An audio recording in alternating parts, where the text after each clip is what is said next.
Assalamualaikum warahmatullahi wabarakatuh. Innal hamdalillah nahmaduhu wa nasta'inuhu wa nastaghfiruh wa na'udzu billahi min shururi anfusina wa min sayyiati a'malina.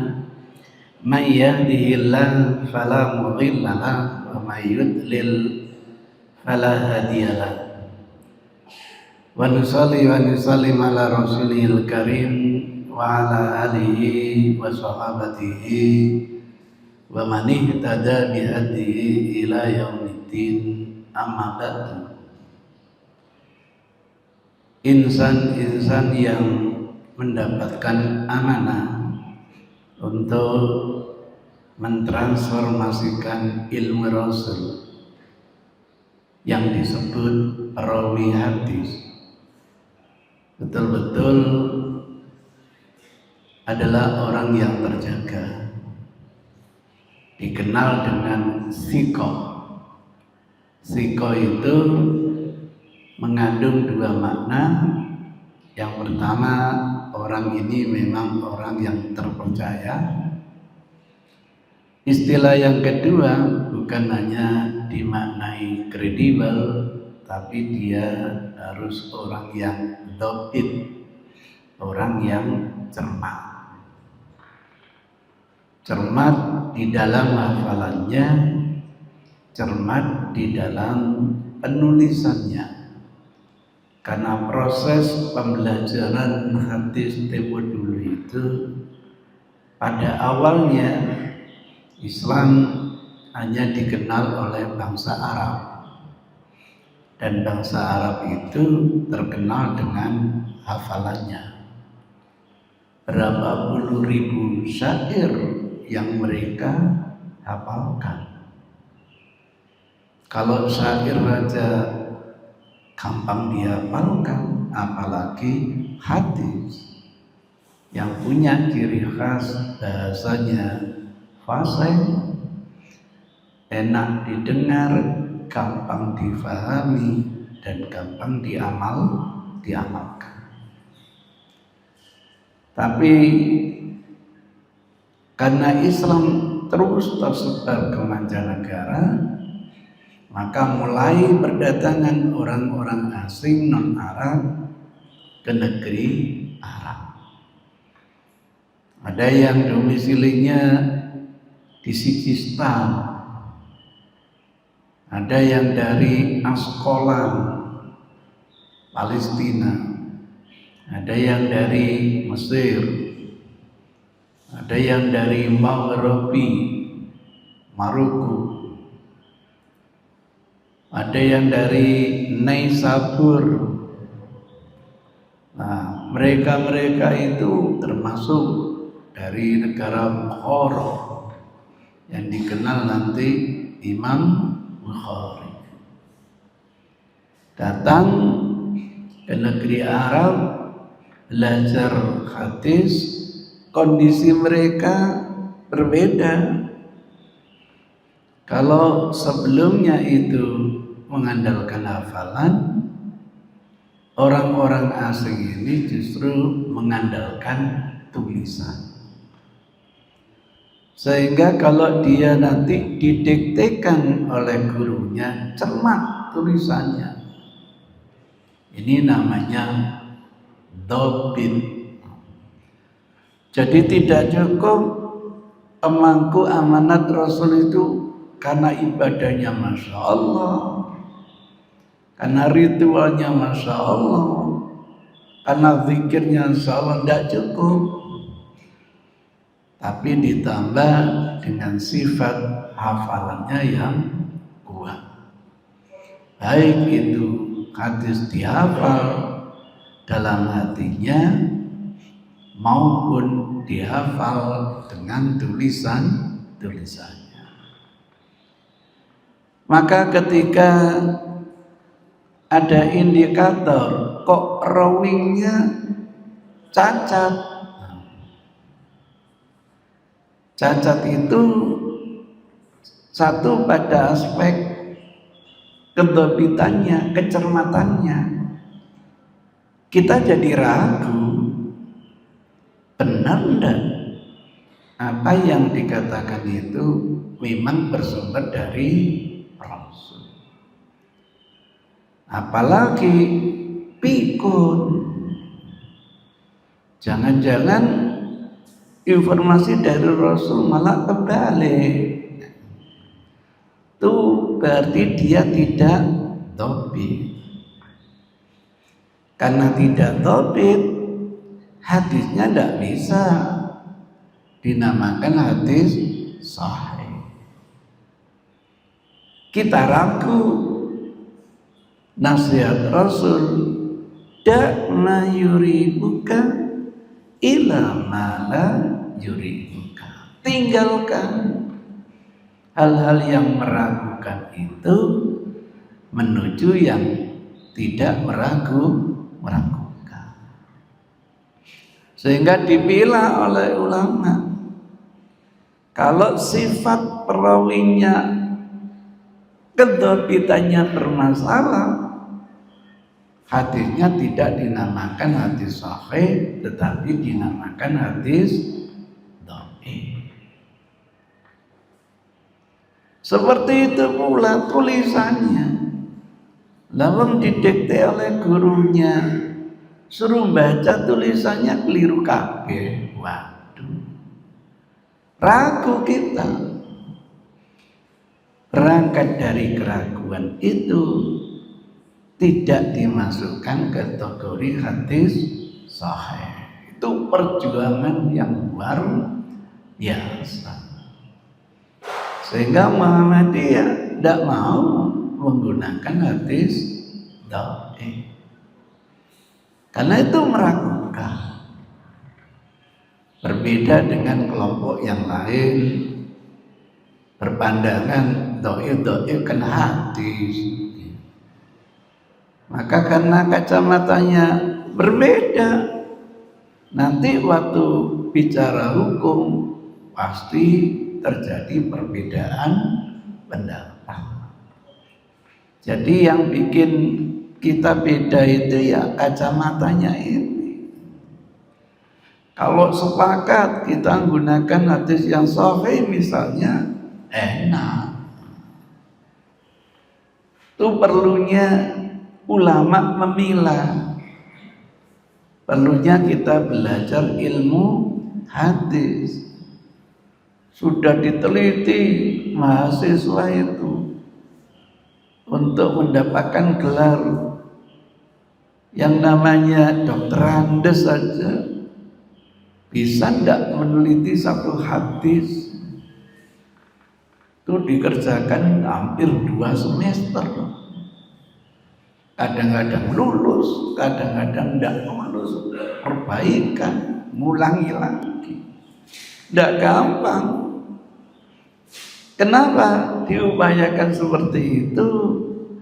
Biar nanti muncul gerakan purifikasi, gerakan ingin pemurnian apa yang dulu diajarkan oleh Rasul. Itu yang pertama, dikenal hadisnya nanti dhaif. Berbeda kalau cacatnya itu bukan hafalan. Kelompok yang lain, firqah lain. Seorang yang zindik misalnya, mungkin diterjemahkan fobia. Orang fobia terhadap Islam itu tidak ada sing ngerti Islam. Nah, cacat bukan karena hafalan, cacat karena kredibilitas. Munafik misalnya, kelihatannya baik, tapi umat Islam tidak membutuhkan informasi dari mereka. Itu hebatnya. Walaupun ungkapannya baik, mungkin sangat rasional, tapi kriteria kredibilitasnya cacat, Hadisnya bukan hanya dhaif, turun lagi menjadi dhaif jiddan, sangat lemah. Misalnya di Indonesia aja dulu ada hasil penelitian, orang yang sakit apapun tidak usah susah-susah, obatnya air kencingnya sendiri. Nah kebetulan yang meneliti bukan orang kredibel, walaupun terbukti ilmiah mungkin tetap tidak diterima. Apalagi dalam Islam nggak boleh berobat dengan najis. Dan konon yang keluar dari depan dan belakang manusia ini tidak layak dikonsumsi. Nah kok hasil penelitiannya bisa mengobati segala macam penyakit. Itu ceritanya. Andai kan nanti terbukti secara ilmiah begitu, Islam tidak menerimanya.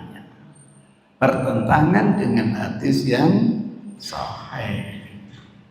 Itu gambarannya. Jadi peringkatnya itu bukan hanya dhaif, turun menjadi dhaif jiddan.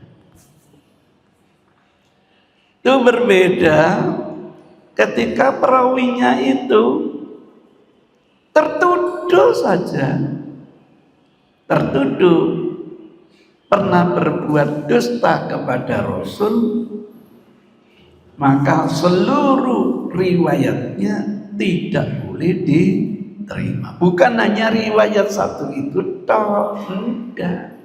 Seluruh riwayatnya tidak bisa diterima. Apalagi predikatnya dikenal pendusta. Waduh, ini lebih parah lagi. Karena mohon maaf, orang-orang Yahudi itu tidak ingin Islam itu jaya. Kejayaan umat Islam kalau Islamnya itu benar, bahasanya adalah murni purifikasi. Maka berapa hadis yang mereka dustakan atas nama Rasul, biar umat Islam itu bingung. Lah hadis-hadis yang mereka buat itu dipublikasikan sedemikian rupa, sehingga di dunia Islam seperti Indonesia, kita sampai mubaliknya itu lebih kenal hadis palsu dibanding dengan hadis yang sahih. Untuk mendapatkan hadis sahih harus beli bukunya lagi, mahal lagi. Tapi untuk hadis palsu sampai ndak minta dikirimi, gratis gitu. Maka jangan kaget, zaman Imam Bukhari saja yang wafat tahun 265 Hijrah, hadis palsu jauh lebih banyak daripada hadis yang sahih. Pernyataan Imam Bukhari sendiri, hafidtu mi'a alfi hadis sahih wa mi'ataini hadis ghair sahih. Saya punya hafalan 100.000 hadis yang sahih. Nah, ibu bapak punya hafalan berapa? Tapi saya juga punya hafalan 200.000 hadis yang tidak sahih. Banyak yang sahih atau yang tidak sahih? Banyak yang tidak sahih. Zaman segitu, zaman tahun abad ke-13, 3 Hijriah. Karena zaman Rasulullah tidak ada yang berani memalsukan hadis, itu tidak ada yang berani. Ancaman Rasulullah, man kadzdzaba alayya muta'ammidan falyatabawwa maq'adahu minan nar. Kalaulah terbukti ada, wah sanksinya luar biasa. Kata Rasul, dusta kepadaku berbeda dengan dusta kepada orang lain. Kalau dusta kepada orang lain, dosanya hanya kepada orang itu. Tapi kalau dusta atas nama Rasul, semua umat Islam itu didustai. Itu ceritanya, dibohongi. Itu ceritanya.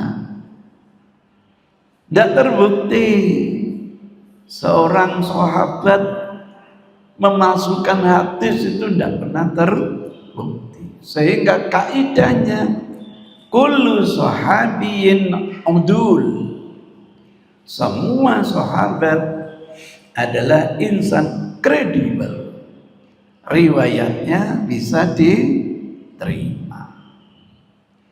Dene kesalahpahaman di dalam periwayatan itu manusiawi gitu.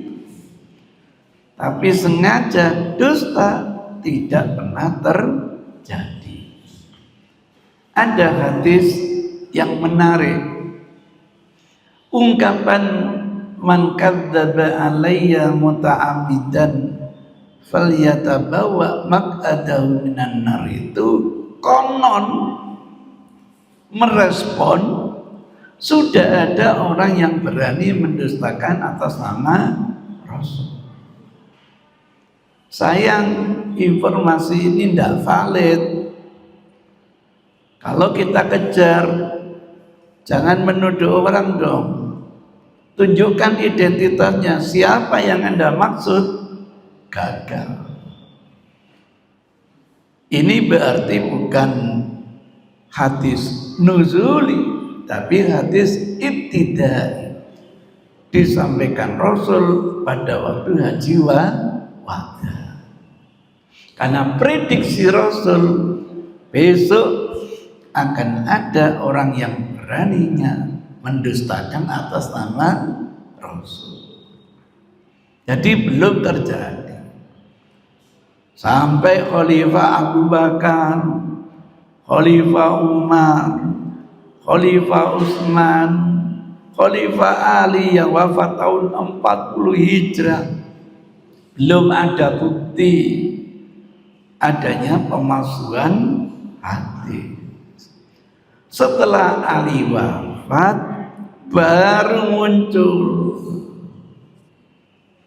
Biasanya ini didasari karena politik. Nanti muncul hadis wasiat, katanya Ali mendapatkan wasiat dari Rasul untuk menggantikannya. Itu tidak pernah terjadi pada zaman Ali semasa hidupnya. Tidak pernah.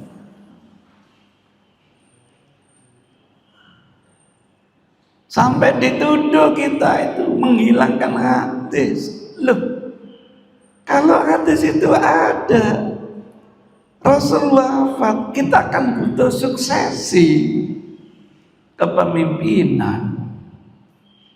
Ya sudah, berdasarkan hadis wasiat, ayo kita berbaiat kepada Ali.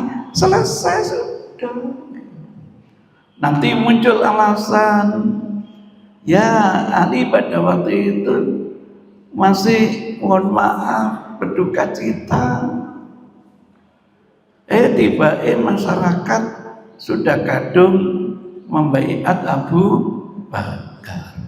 Loh, memangnya boleh laki-laki berduka cita? Yang berduka cita itu bukan laki-laki, wanita. Dikenal dengan masa khidat. Itu pun diharapkan jangan terlalu lama. Nanti kalau terlalu lama, khawatir tidak ridho dengan kematian suami. Bahaya. Bukan hanya masa duka cita bagi wanita, juga ada masa iddah, masa tunggu kapan dia boleh kawin lagi. Jadi dua, ada masa bergabung, ada masa tunggu. Tapi mantan istrinya Rasul tidak boleh dikawini lagi. Tidak boleh dikawini laki-laki yang lain. Maka Rasul wafat, Aisyah usianya baru berapa tahun? 18 gitu. Baru 18 tahun. Ini mohon maaf istilah generasi milenial jamu ini ya.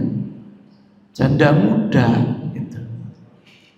Tapi ada nas tidak boleh mantan istrinya Rasul untuk dinikahi orang lain. Terbukti sampai beliau wafat tidak ada yang berani mengawini siapa? Aisyah. Selain istrinya Rasul boleh dikawini setelah habis masa iddahnya, masa tunggunya. Itu ceritanya. Tidak terjadi.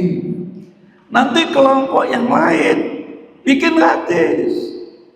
Al-amanah salasa. Juru kedamaian ada 3. Anak Muhammad wa Jibril dan malaikat Jibril wa Muawiyah untuk mendukung kepimpinan Muawiyah. Gap antara keluarga Ali dengan keluarga Muawiyah. Ini adu dombanya Yahudi tanpa kita sadari. Kalau nggak gini, nggak perang saudara. Oh, yang ditakuti Yahudi itu kalau umat Islam bersatu. Masya Allah, nggak usah jauh-jauh. Di Indonesia saja. Baru kali itu akrabnya kakak beradik ini. Lah ketua umumnya kakaknya dari Gontor. Ketua umum adiknya dari Gontor. Gontor itu di atas dan untuk semua golongan. Bagaimana bisa menjadi perekat umat? Akrab. Membalik kakak diambil oleh adiknya kan gitu. Membalik adik sering dipakai kakaknya gitu. Masya Allah, lama loh itu 2 periode. Wah, ini kalau dijadikan terus-terusan bahaya ini. Maka dimunculkan adik baru lagi, dikasih ikon khilafah.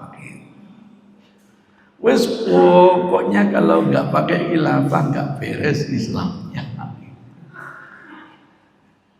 Masih kurang puas, dimunculkan lagi adiknya lagi, dikasih ikon salafus soleh.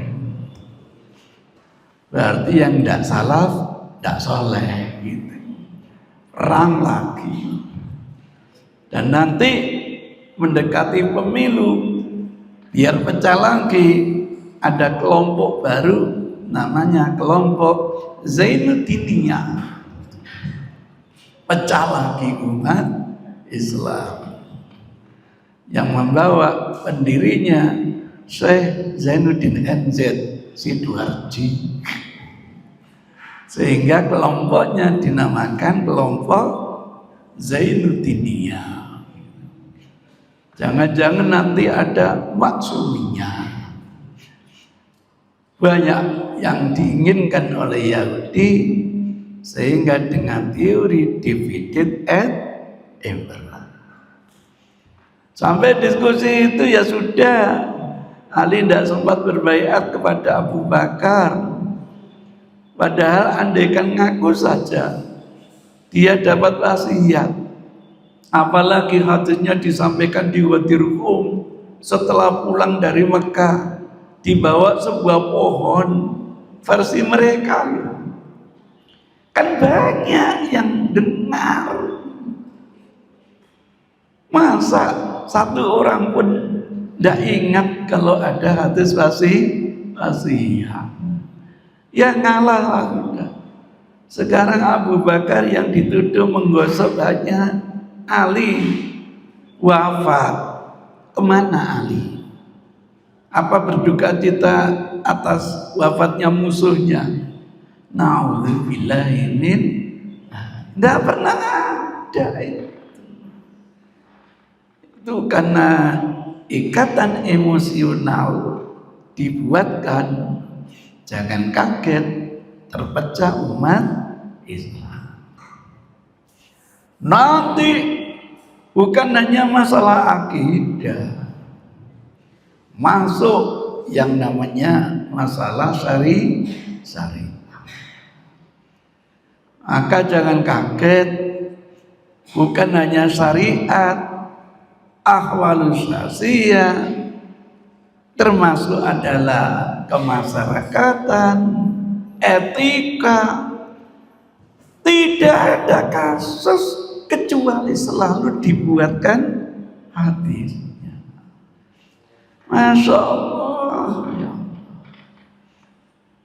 Di Indonesia itu sudah banyak, tapi kita tidak sadar. Utlubul ilma minal mahdi ilal lati. Tuntutlah ilmu dari ayunan sampai ke liang lahat. Sehingga kalau kita memakamkan jenazah masih perlu diajari gitu. Tuh iya diajari. Yang mati siapa? Zainuddin. Diajari Din Zainuddin. Kamu kan terbuat dari tanah dan kamu akan dikembalikan ke tanah. Kami akan tinggalkan kamu. Tidak tahu kerung apa enggak Zainuddin. Pokoknya diajari. Loro malaikat teko lho. Jenenge Munkar lan Nakir. Loro-loro ini bakal tanya kamu, man rabbuka, sapa Tuhanmu? Jawab apa? Allah. Enten malih kamu, enten. Loro-loro ini takok, apa agamamu? Jawab apa? Islam. Mek papat pertanyaane. Wah, enak ya.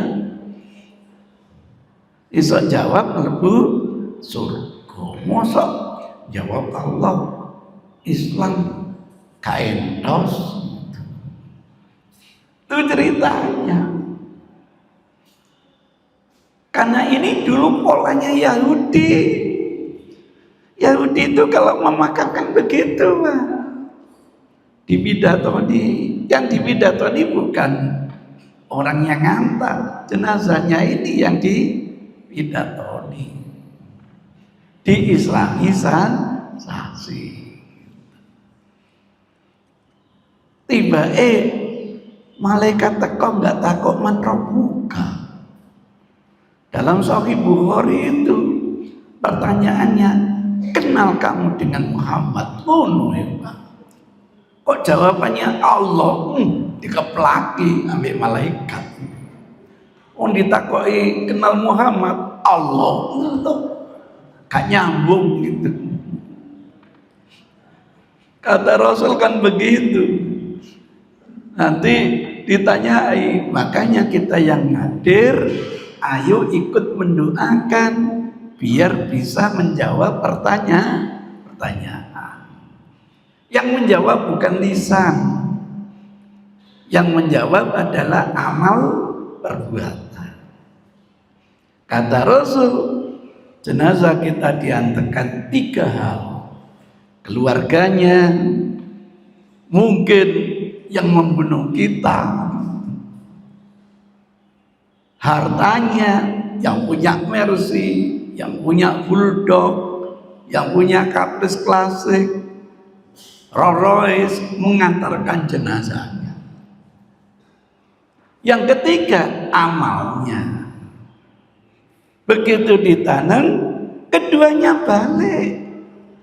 Keluarganya kembali ke rumah, Rolls Royce-nya kembali ke parkirannya, tinggal amalnya. Seperti dalam surat Yasin itu, yauma nakhtimu ala afwahihim wa tukallimuna aydihim wa tashhadu arjuluhum bima kanu yaksibun. Kasabnya itu yang ditanya. Itu ceritanya, nggak akan bisa bohong amalnya. Maka ketika ditanya, kenal Muhammad? Amalnya menjawab, iya. Dia Nabi Allah, aku ikuti bimbingannya. Waduh. Kalau amalnya itu menjawab seperti itu, ditunjukkan tuh surga kamu. Nikmat atau siksa? Nikmat. Wa amal murtabu munafikumul, itu orang yang penuh keraguan, orang yang ingkar, orang yang munafik. Amalannya ditanya, kenal kamu dengan Muhammad? Jawabannya, kata orang, Allah kata orang gitu. Tuh neraka kamu. Nikmat atau siksa? Siksa. Kalau gitu ada enggak siksa kubur? Ada, kok malah enggak ada gitu. Jadi itu ceritanya. Mudah-mudahan syahadat kita, amalan ketaatan kita nanti bisa menjawab pertanyaan dalam kubur. Nah, kalau orang-orang yang mohon maaf munafik, sampai najari, tidak akan bisa amalannya menjawab, tidak akan bisa bohong nanti. Tolong untuk meyakinkan jenazah ini dibawahi HP ya Pak ya. Kira-kira nanti pertanyaannya pakai bahasa apa Pak?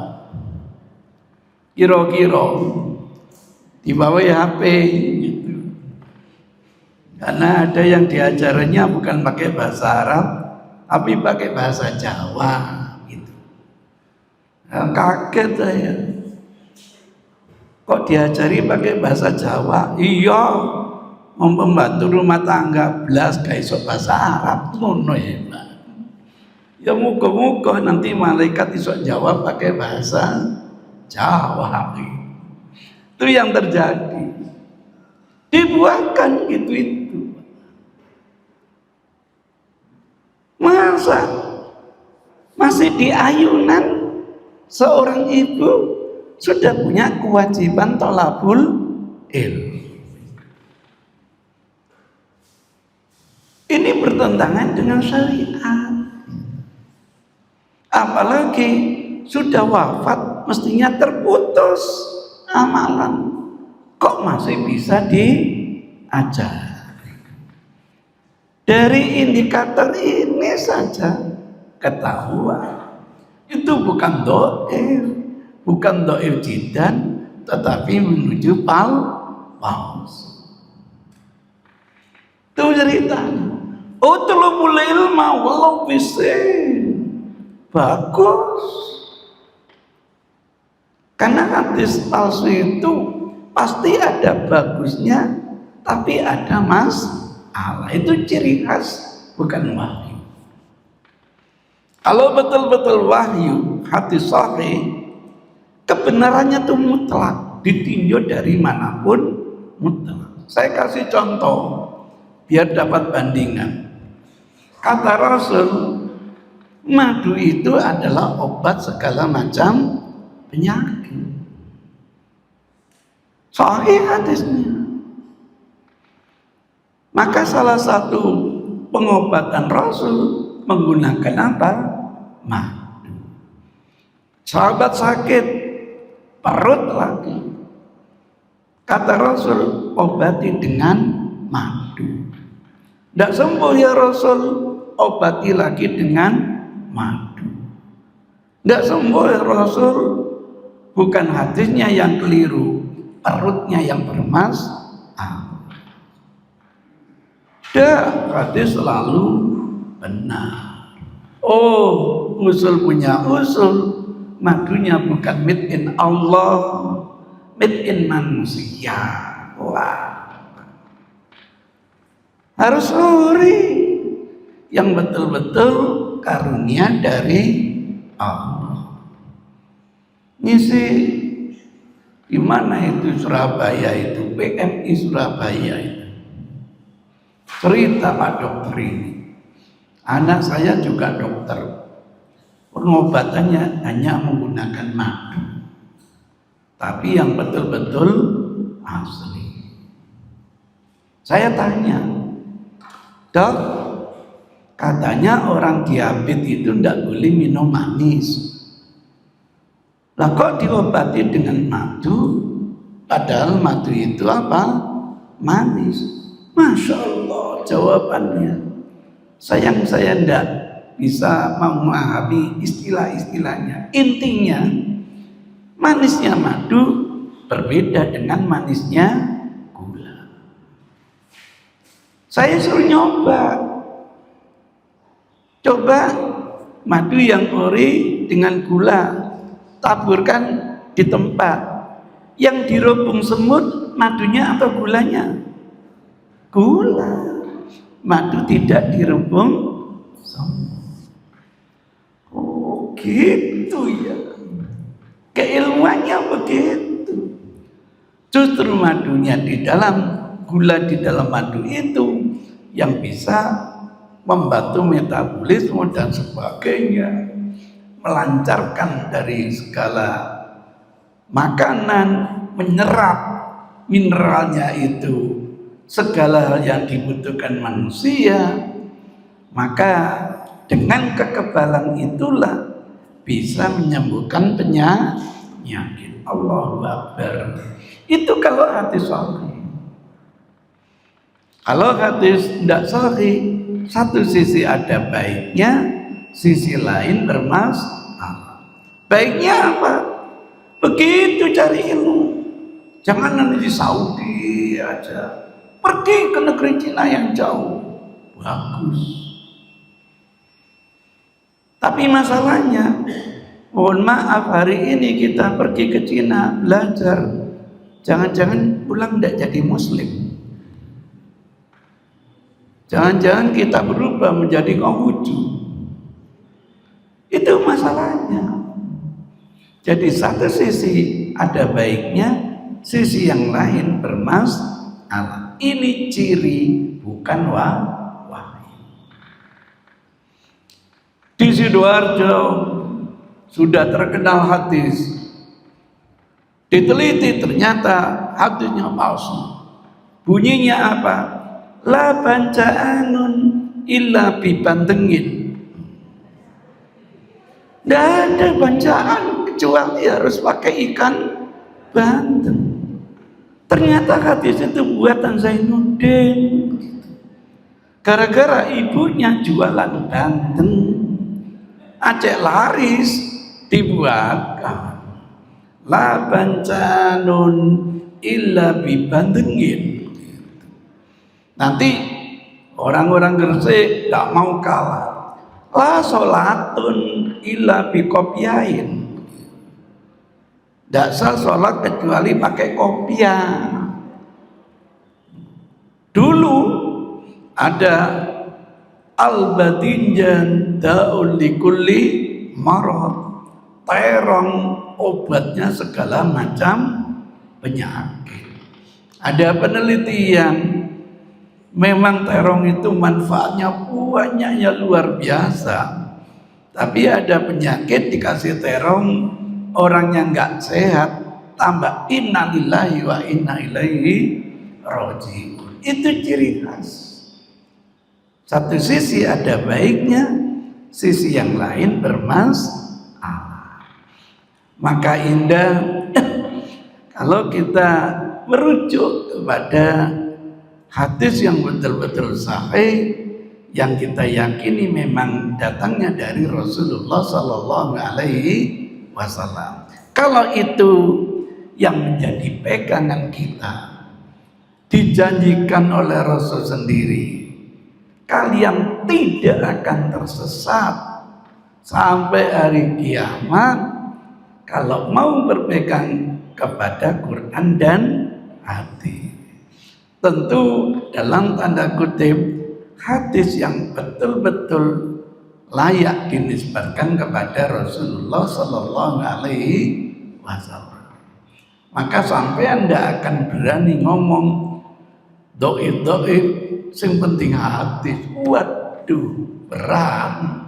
Jangan-jangan mau tapi kan hadis. Lu tambah nemen lagi. Itu perlunya belajar ilmu hadis biar kita bisa memilah, karena ini janji dari Allah. Inna nahnu nazzalna dzikra wa inna lahu lahafidz. Kami yang menurunkan zikr, yang matlu namanya Quran, ghairu matlu namanya hadis. Karena Quran tidak bisa diamalkan kecuali menggunakan hadis. Logika apapun, Allah bukan hanya menjaga Al-Quran, tapi juga menjaga sunnah Rasul. Alhamdulillah. Siapapun hari ini mengatakan qala Rasul, pasti terdeteksi. Oh, hadis itu sahih. Karena ada di dalam Bukhari nomor sekian. Qala Rasul bla bla bla. Oh, hadis itu palsu. Karena tidak ada sanadnya, ujuk-ujuk datang. Hadisnya munculnya ujuk-ujuk, tidak punya mata rantai perawi. Ketahuan, itulah penjagaan Allah terhadap sunnahnya, sama dengan penjagaan Allah terhadap Al-Quran. Bahagia kita yang bisa mengikuti tuntunan Rasul, sekecil apapun kalau benar datangnya dari Rasul, besar pahalanya di sisi Allah Subhanahu wa Ta'ala. Terima kasih. Billahi hidayah wa taufik. Wassalamualaikum warahmatullahi wabarakatuh. Izin Ustaz, jika ada pertanyaan, Allah Mas. Monggo, kalau ada yang bertanya.